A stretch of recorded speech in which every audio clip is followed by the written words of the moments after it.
Hi, my name is Shelley Appleton and welcome to my round yard. So this is my last video in my video series that I've been working on of understanding horses.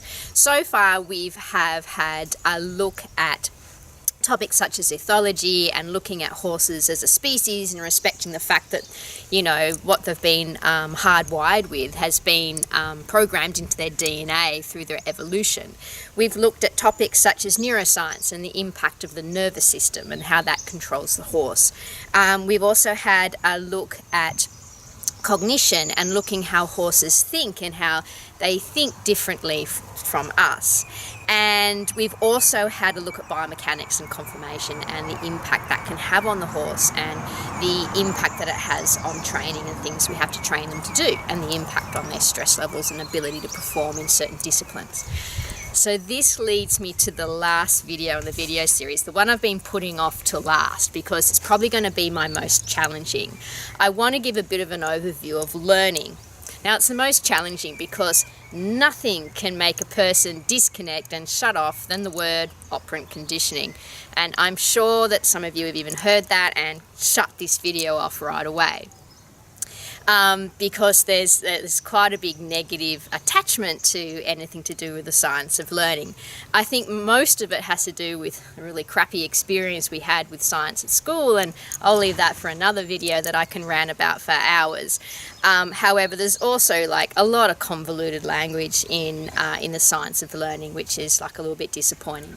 So what I'm going to do up front, before you go and switch this video off and go, I don't want this and this is not relevant, I want to give a bit of put a bit of an argument forward about why it is important. If you can last to the end of this video, I think you'll find it helpful. So my first argument of why this video is relevant and while getting your head around concepts of learning is important is because I really believe there's two ways that you can become really good at horses. So the first way is to spend a lifetime with them and working with many of them. So the greatest trainers that I've ever met, and truly this is a handful of people, the greatest trainers I've ever met will not know what the words operant conditioning or classical conditioning are, but that doesn't mean that they're brilliant, and that doesn't mean that they do not already have a very clear understanding and lots of skills in the area of ensuring that classical conditioning takes place and is positive, and brilliant skills in operant conditioning, because you don't need to know those words to be really good at it. But these people have done the following. They've normally had exceptional mentors in their life. They have trained hundreds and hundreds of horses. Not only that, they've typically trained horses to very high performance levels, because if you really want to stretch your training skills, try teaching the horse to do a really hard job, not just walk and trot and canter on a loose rein. That's not really hard. For a really high performance career, that's really challenging. Then if you want to meet an even more brilliant trainer, find the ones that can not only train and do it themselves with multiple horses, but can go on and create horses that amateurs or non-pros can get on and do really well. These people are exceptional. But they've learnt their skills from a lot of time, a lot of experience, a lot of trial and error, a lot of creativity and a lot of intelligence on their part. But not everyone can have that life of horses and working with hundreds and hundreds of horses with great mentors and trial and error and stuffing things up and working it out. We don't. Most people do it have horses as a hobby, as their part-time. So their pastime. So they normally only have a handful of horses in their whole life, and you just can't do trial and error on those horses. So the way that someone in this situation can get good is they can transfer. Instead of having that experience of trial and error and working like days and days and hundreds of horses, you can give yourself a heads up by understanding some of the knowledge behind it. Because understanding the knowledge behind learning, now this knowledge has come from just not a whole lot of people in a lab, in a lab conducting experiments with lab coats. This is being done for thousands and thousands of animals and thousands of humans. They've conducted experiments and they've documented and they've watched really carefully what has happened. And so some principles and theories have been able to be created, and understanding these can give you a heads up because it can give you a bit of a roadmap, a bit of a blueprint to training. So what it helps you do is it helps you identify where problems can take place and understand them, and to be able to problem solve as well. So that's my argument to put forth. Great trainers don't have to know this stuff, okay? However, if you're someone that is not set up to have experience with a lot of horses and really great mentorship, you've got to give yourself a heads up, because you can't do trial and error on a handful of horses. You'll end up with a frustrating, depressing experience, and a horse that's suffering as a consequence. So that's my argument. Now let's delve into it. So I want to put forth a number of training principles and concepts that are really good to have in your mind when you're working with horses. So if things do go pear-shaped, you can turn around and have a look. It's like, well, what could have happened here? And you can do something about it. So the first concept I want to talk about is social learning. So horses, like us, are social creatures, and there's a lot of social learning that goes on. So horses learn how to behave with other horses from being with other horses. We learn how to behave with other humans by being with other humans. Horses know that we are not horses. They know that we're humans, but that doesn't stop them learning how to interact with us.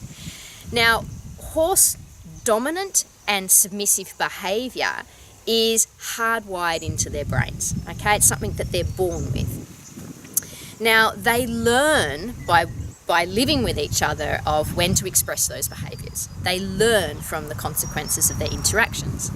Now, they also learn that when they interact with us. So when you're with a horse, it never stops observing the interaction and working out how it can behave. So people will come to me and they'll say, I have a dominant horse. It's a really dominant mare. And it's like, no, it's not a dominant horse. It's a horse that's expressing dominant behaviour, and it's learnt that. Okay, it's learnt to do that with you.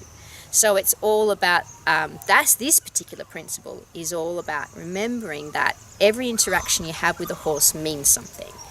And if you're getting a horse that's continually expressing dominant behaviour towards you, it's because of something you're doing. So the solution is for you to do something different, okay, and to find out what it is you're doing wrong and change that. The next concept I want to put on the table is a concept called social facilitation. Now, what that means is that whilst horses, we've done a lot of experiments on horses, having looked to see whether horses can observe other horses and learn how to do things from each other. Now, the experiment's a little out on that. We can't find any evidence that they can watch each other and pick up how to do things. But we do know that certain behaviours are influenced if other horses are doing it. Such if horses are having a drink, they're more likely to go and have a drink if other horses are doing it. If horses are laying down, they're more likely to go and lay down. If they roll, other horses are likely to go and roll. But another thing they do is they also pick up on emotions of each other. So if one horse becomes agitated, the rest of the horses will pick up on this agitation. That's called social facilitation. So while we know they can't just necessarily observe and watch how to do things, we do know that they can pick up on emotions of each other's. And this is a really important training concept, because if you're going to have a horse and you're going to take it to shows and everything like that, where all the horses are a little bit up, well, all the horses are getting up because they're all picking up on each other. And so it takes a lot of time and a lot of training to be able to overcome that particular hardwired trait within horses. That's also in us. Okay, so the next learning principle I want to talk about is habituation. So habituation is the simplest form of learning, and it's when horses learn to get cool with stuff. So stuff that would normally trigger them into a flight or make them a little concerned or worried, horses can get used to stuff. So that can be something used in their environment. Like where I am now is that I've got a road that's just along the just behind the camera here that goes up and down. And there's motorbikes and there's trucks and everything that goes up and down the roads. Well, normally when a horse first gets put in here, especially if it's a young horse, it'll get worried by all that. But after a while, it doesn't give a damn, because it's learned things go up and down and it's okay, it's non-threatening, it's all cool. That's called habituation. And habituation extends even further in when we want to train a horse, because there's actually lots of things we want the horse to habituate to. They've got to habituate to the saddle on the back, the girth pressure around their waist, the bit in their mouth, us sitting on their back, the environments we ride, obstacles or things we might want them to do. So there's many things that a horse has to learn to habituate to. Now, habituation takes time. So it's very important that, you appreciate that. So just say with the bit, if you take the bit, for instance, the horse has to habituate to being able to carry this thing in its mouth, okay, and be able to get cool with that. Then it might have to get, especially if it's in my discipline such as dressage, it needs to habituate to a little bit of to be able to just push into that bit just a little bit as it seeks forward, and to be able to be cool with that. Okay, but if you take a horse and just put it in its mouth and you start pulling it around everywhere, that can get the horse quite worried about it. So I'm very particular about getting a horse really good with carrying a bit and everything like that before you then start going and using it. It just seems to make a lot more streamlined, and you end up with a lot less contact issues and a lot less concern about the bit. But that goes into everything. So it's very important when you're getting horses used to stuff that there's some principles you can follow of making sure that you start at low levels and work your way up. Also, if it's something they might be concerned about, like with traffic and stuff like that, you start from a distance, okay, and then you gradually get a little bit closer as the horse gets cool with it. But another thing about habituation, it's important that the exposure is constant and it gradually increases. So, even with show environments and things like that, you need the horse to be able to habituate to all that. So it's going to low level, going to a facility with no show going on first, and then working your way up to just low level stuff to higher level stuff. But it's also why, if your horse hasn't gone out for a while and then it goes out, it'll get worried again because there's been that delay. So understanding that they need that constant exposure to stuff. My next principle is a big one, and it's called classical conditioning. Now, classical conditioning is a form of learning where horses learn, and we do as well. All these things I'm talking about are all associated with us as well, us and behaviour. But with classical conditioning, that's all about horses being able to link things, okay, form associations. It's while they're able to actually pick up that a cue is a cue and means for them to do something. It's because they're able to pick up on this association and this particular event. Now, what happens? It links to physiological or involuntary responses or emotions. It's why, the word dentist can strike fear into some people's heart or make them feel very nervous. It's why you smell a smell of baking and it reminds you of your grandmother and things like that. It is why horses, when they see you walking up to the feed room and start hearing the feed buckets, get all excited about dinner time, because they're associating that with dinner time. So they're able to actually link events. Now, classical conditioning is important because it can work as a positive thing in training. We need that occur in a positive fashion, that horses are able to really understand the cue, and then this means that. So that means when we're teaching horses cues and training, is that we need that progression to be very obvious to the horse, like this is the cue and this is how it progresses. However, it also means that horses can learn to associate things negatively, okay? And that's when horses can develop anxiety or worry. So just say the horse that goes on the horse float or horse trailer, and an incident happens and the horse gets frightened, and then from then on in, the horse gets very nervous every time it sees the horse float or the horse trailer. That's classical conditioning gone wrong, because the horse has now formed a negative association over the horse float or the horse trailer. It can happen with a horse that can develop, and this is really common, a big negative association with being ridden, okay, for a number of reasons. The tack might be uncomfortable or ill-fitting. They might have an injury or some kind of discomfort. They might have been fatigued, or they're confused whilst training, and that's caused a lot of mental anguish, or they've just been ridden as really, really uncomfortable in multiple ways. And therefore, they'll start getting agitated when you start saddling them up, because they associate saddling with being ridden, and they associate being ridden negatively. So you'll see that negative association popping up and being expressed in their behaviour. So horses learn to form, emotional connections to things. So why this is really important with training is that you've got to make sure that you reduce the risk of the horse associating things negatively. Okay, so we've got to make sure on one hand that the horse is able to identify cues, and we use classical conditioning for its good bit. Okay, however, we've got to eliminate risks of horses forming negative associations with things negatively.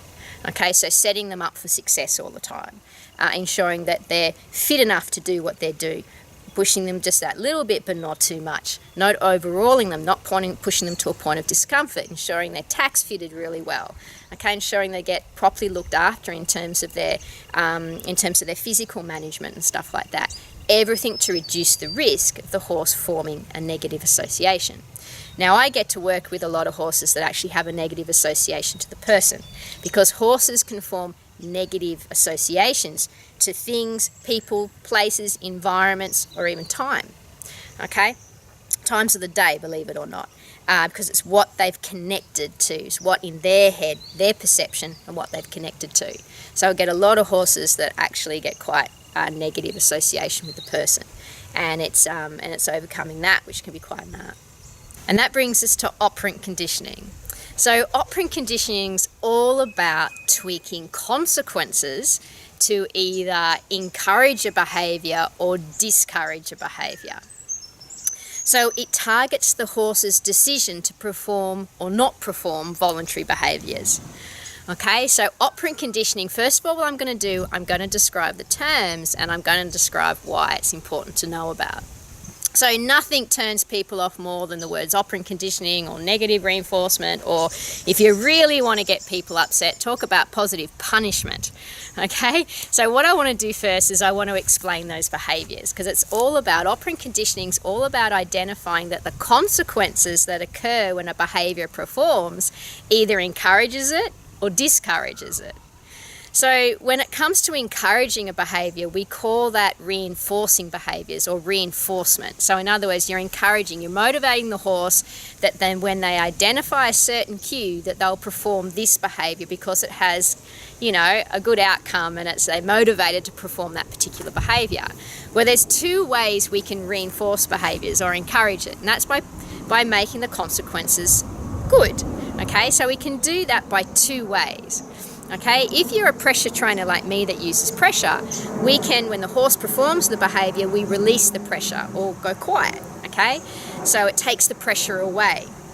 So we call that negative reinforcement. That's not because negative as in bad, it's negative because of subtraction. We take something away. So they see negative and positive as mathematical signs. So negative to take something away, positive to add something. So negative reinforcement is the release of pressure because you're taking the pressure away. Okay? Now, if the positive the consequence, the encouraging consequence, could be something when the horse performs the behaviour, you give a reward. Okay? So the horse is motivated to perform the behaviour because they know they're going to get something good at it. Okay? So that might be like clicker training and stuff like that. The horse performs the behaviour, they get a treat. Okay, that's called positive reinforcement, not because it's positive or good or better, it's just because you're adding something after the behaviour. So the operant conditioning terms are very devoid of anything good or bad. It's all about setting up consequences, okay? And you can make the consequences good by either taking something away or adding something in, okay, that encourage the behaviour to be performed again. So that's the reinforcement terms of operant conditioning. The other term, and this is where, if you really want to start an internet argument, talk about punishment, okay? Because the other type of operant conditioning looks at creating consequences that discourage or diminish the performance of behaviour. So unmotivate the horse to perform a behaviour that's unwanted. Okay, so these are called, the technical term used for this in operant conditioning is punishment. Okay, so it doesn't mean punishment as in terrible, it's just creating consequences that discourage behaviour, okay?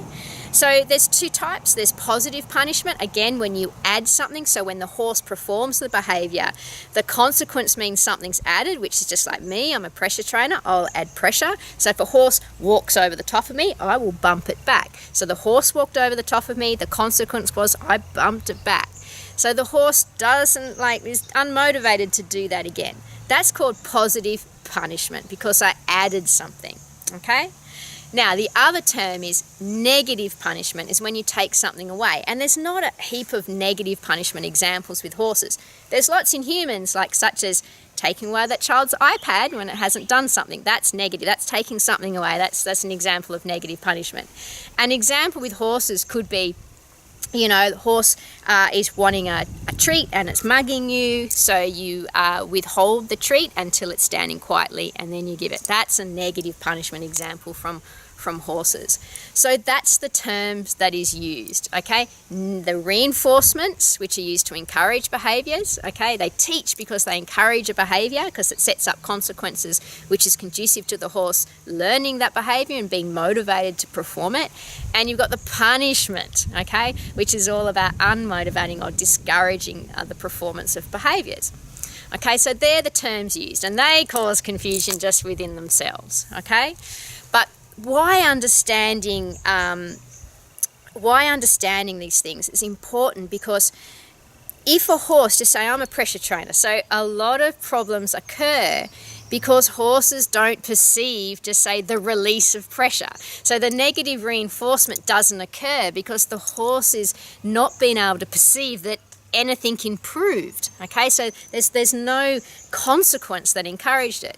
Because the people are still kicking the side to keep the horse going. There's no quietening the legs when the horse actually does go forward. There's no softening of the hands or the quietening of the hands when the horse does go stop. They're still there. So the horse is not able to perceive the negative reinforcement occurring, okay?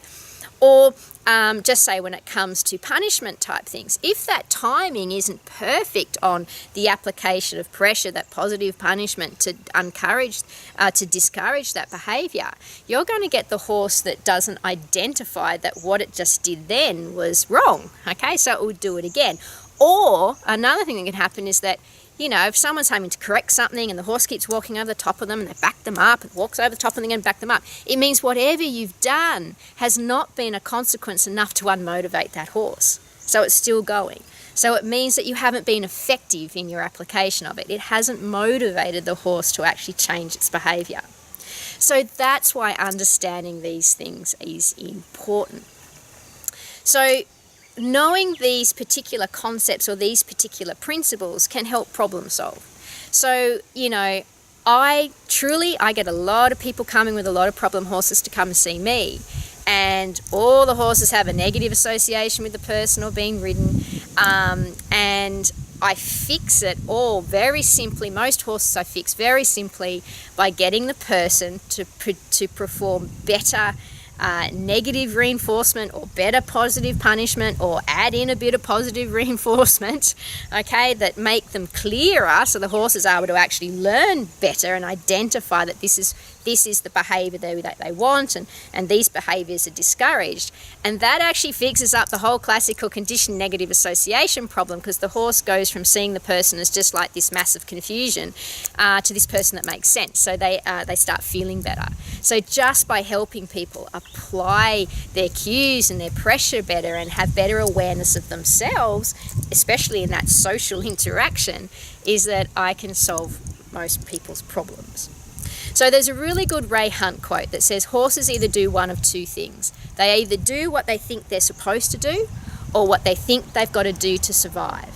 So if your horse is not doing what you think it's supposed to do, or it's acting in a way that it's looking after itself and it's out for survival, it's because the horse doesn't know. It's got a learning problem or a motivation problem.